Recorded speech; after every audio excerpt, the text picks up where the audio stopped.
Alors Brigitte, donc, on parle des personnes qui sont sans abri. Voilà. Et le principal problème, c'est quoi? C'est déjà ce qui ressemble à de l'indifférence. Ben voilà, on les croise dans la rue, qu'est-ce qu'on fait?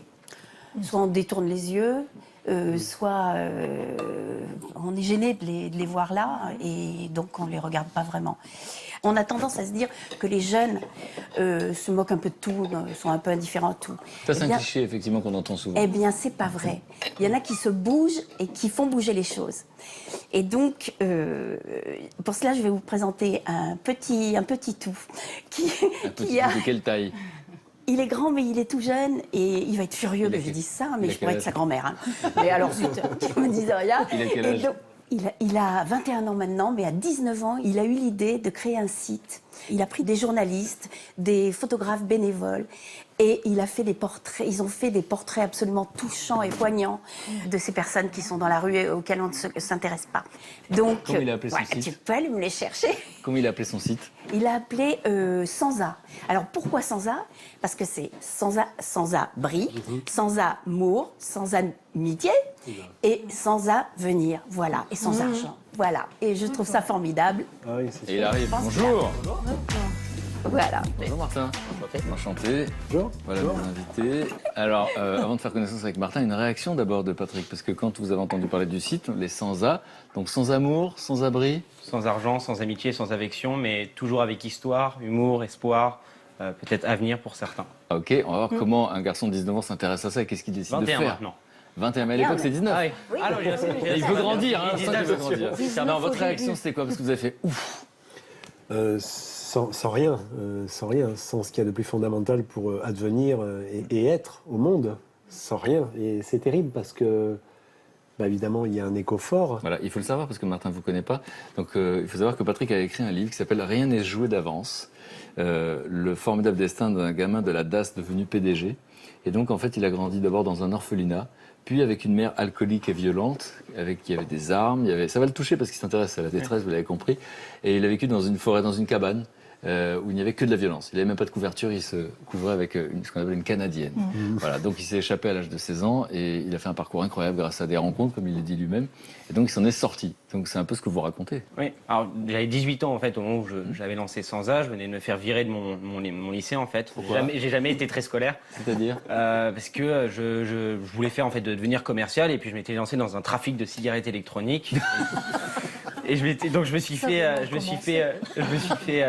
griller et donc mes parents ils étaient complètement déprimés et un soir d'août je me suis dit en 2013 faut que je donne un sens à ma vie, faut que je serve à quelque chose. Mes parents ils m'ont tout donné, ma famille, Vous êtes de quel milieu vous? un milieu plutôt aisé, c'est-à-dire que mes parents m'ont toujours soutenu, m'ont toujours apporté énormément de choses. Et puis, de fil en aiguille... Donc un sens à sa vie, c'est une chose, ça passe par plein de choses, et donc l'idée de s'intéresser aux gens qui n'ont rien, c'est particulier. Tu les voyais à côté de ton école, c'est Ouais, ça? tout à fait. Voilà. En fait, la plupart du... Enfin, bon, je peux le dire maintenant, mais je séchais les cours, en fait, pour aller discuter Voilà, avec eux. voilà. Ça passait pas trop, mais... Non, attendez, ça c'est magnifique, parce qu'un gars qui se fait virer parce qu'il va pas en cours pour discuter avec les sans-abri, il faut qu'on se pose des questions sur quelques trucs de l'éducation, là. Donc, En fait, l'idée de départ, c'était de créer une application qui mettrait les habitants en relation avec les personnes sans abri pour De leur trouver un quartier. boulot de leur quartier. vous êtes dit, tiens, il y a des gens dans un quartier qui peuvent être en relation, et donc ils peuvent finalement s'occuper chacun à leur petit niveau, sans l'héberger Exactement. forcément. Il y a ceux qui peuvent, chacun fait sa part, quoi. Voilà, et le problème, c'est que quand on va avoir une personne sans abri, on ne sait pas comment agir, on ne sait pas comment faire. Et donc l'application, ça aurait voulu dire, il aime tel livre, il aime ça, donc de faciliter la rencontre, parce que quand on se pointe devant une personne et qu'on la connaît pas et on dit bonjour, je peux t'offrir un truc, on ne sait pas comment elle s'appelle, on est bloqué. Et donc, je commence à travailler dessus. Ça coûte trop cher. J'ai les cheveux en bataille, je viens de me faire virer. Le truc absolument pas crédible. Donc, je décide d'abandonner ça. Et, Du coup, vous vous coupez les cheveux. non, c'est venu après. Mais je décide de passer une semaine dans la rue pour comprendre en fait leurs véritables besoins, parce que on comprend. En fait, finalement, si on vit pas la situation, on sait pas ce dont les gens ont besoin. Et je tiens finalement qu'une journée. C'est-à-dire Parce que, C'est honnête de le dire, Oui, mais c'est- qu'est-ce qui fait qu'on tient qu'une journée, du coup? En fait, le corps s'habitue à tout, mais le plus dur, c'est de se sentir isolé, seul, de voir le regard des gens, de se sentir moins que rien. Mais en fait- Et ce qui m'a marqué, en fait, c'est à un moment, il y a un jeune homme qui fouille son porte-monnaie, je lui demande s'il n'a pas une pièce, et j'entends toutes les pièces, il fait « bah non, désolé ». Quelque chose que, évidemment, les personnes sans-abri doivent entendre toute la journée. Voilà. Et là, vous l'entendez pour la première fois et ça vous choque. Bah, ça me choque. Et puis, on entend les gens qui disent « Ah, ce soir, on va se faire un super steak. » Et puis moi, j'ai faim. Parce que évidemment, j'ai pas mangé le matin et j'ai fait exprès, justement, de me mettre un peu dans cette condition, certes Pour essayer de les comprendre. Voilà. Et puis, on se prend des claques et on est super seul. Qu'est-ce que vous dites, Patrick? La rue, c'est très hostile. C'est ce qu'il a dit. Oui, c'est ce qu'il a dit. Et le regard de l'autre peut l'être aussi terriblement, quoi. Vous comprenez finalement assez vite. C'est pas que vous avez chaud, c'est que vous comprenez assez vite quel est le problème. Et donc, vous décidez de faire quoi à ce moment-là? Les rendre visibles les invisibles. Les rendre visibles. Voilà. Déjà, la formule est super jolie. Elle va plaire à Mathieu. C'est pas Mathieu qui vous a soufflé la formule. Vous connaissez Je pas. ne connaissais pas à l'époque. Bon, ok. Et donc, du coup, vous décidez de les rendre visibles en faisant quoi? Parce que c'est votre génération, les applications Internet, etc.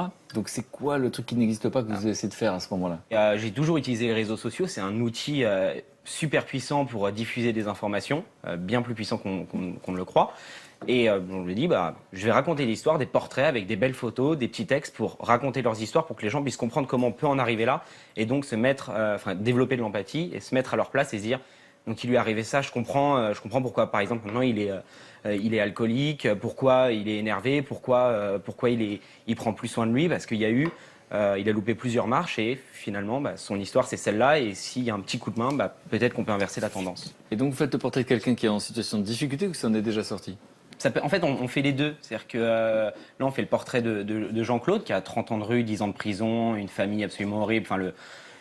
Je ne sais pas en fait comment il a pu survivre parce que ça dépasse tout ce qu'on peut entendre. Et ensuite, on va faire le portrait d'une personne qui s'appelle Antoine, qui en fait, lui, était anciennement sans-abri et avec l'aide de riverains s'en est sorti et maintenant en centre de réinsertion et petit à petit va s'en sortir.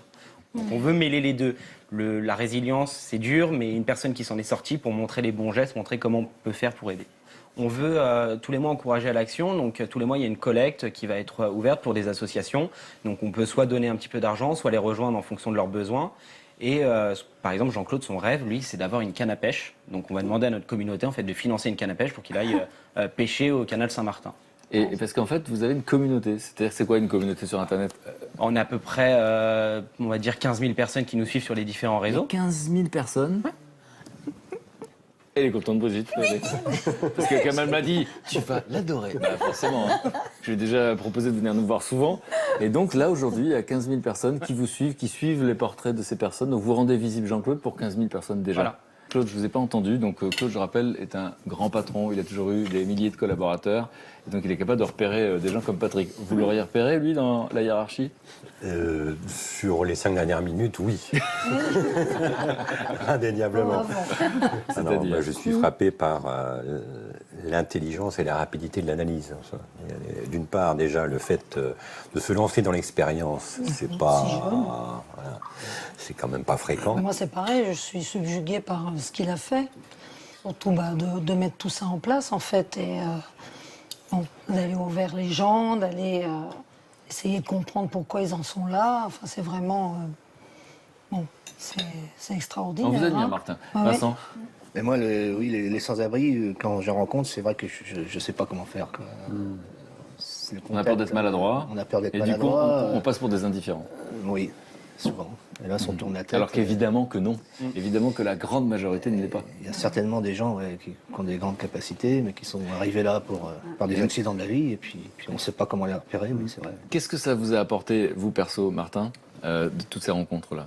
Ça m'a apporté déjà une ouverture sur le monde, briser beaucoup de préjugés ou de stéréotypes qu'on peut avoir, découvrir d'autres choses. Parce que quand on vient d'un milieu social qui est, c'est protégé avec une certaine vision, on ne découvre pas autre chose, donc il n'y a pas d'esprit critique. Et aller voir les autres, ça développe un esprit critique et une vision peut-être différente, ce qui est toujours enrichissant. Et puis me faire virer de l'école, en fait, ça a été la meilleure chose de ma vie.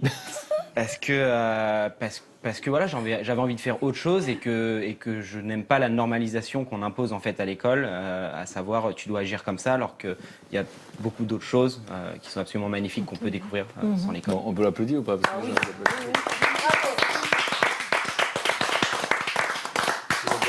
Patrick, un commentaire. Deux choses à l'écouter attentivement. Premièrement, la conscience du monde, et ça c'est étonnant, si jeune, cette conscience du monde. Et puis prendre le risque, finalement, l'audace d'aller vers l'autre. C'est quand même aller vers soi, c'est très audacieux évidemment, mais là cette audace d'aller vers l'autre, c'est magnifique. Ah, merci Ouais. beaucoup. Magnifique. Mais merci Enfin, d'être là. c'est justement ce genre de commentaires en fait, qui pousse à continuer tous les jours. Et, parce que c'est très difficile, mais recevoir des messages de personnes qui disent grâce à vous, j'ai changé ma vision, c'est-à-dire que la mission, on la remplit petit à petit et ça pousse à continuer. Est-ce que